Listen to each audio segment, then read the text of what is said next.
शेतकरी नेते रविकांत तुपकर यांचं बुलढाण्यात गेल्या 5 दिवसांपासून अन्नत्याग आंदोलन सुरू आहे। आंदोलनाच्या 5व्या दिवशी त्यांची प्रकृती कमालीची खालावली आहे।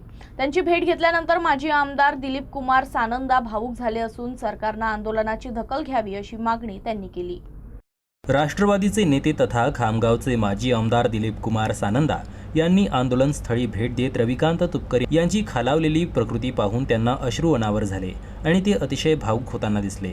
माजी आमदार सानंदा यांनी दूरध्वनीवरून कृषी मंत्री दत्ता भरणे, पालकमंत्री मकरंद पाटील यांच्यासोबत फोनवरून संवाद साधत रविकांत तुपकर यांच्या आंदोलनाची दखल घेण्याची विनंती केली।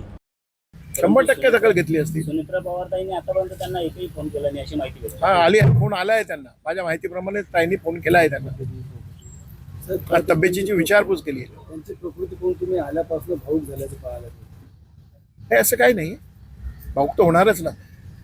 त्यांचं पूर्ण परिवार आज आपला मुलगा जर उपोषणाला बसतो तर परिवार जनावर फार मोठ्या प्रमाणावर ताण येतो। पोराची प्रकृती कशी राहील काय राहील स्वाभाविक आहे। मी देवेंद्र फडणवीसांना काय मागणी करणार? प्लीज, जी आपण विधानसभा निवडणुकीच्या अगोदर जी आपण घोषणा केली होती ती आपण पूर्ण करावी।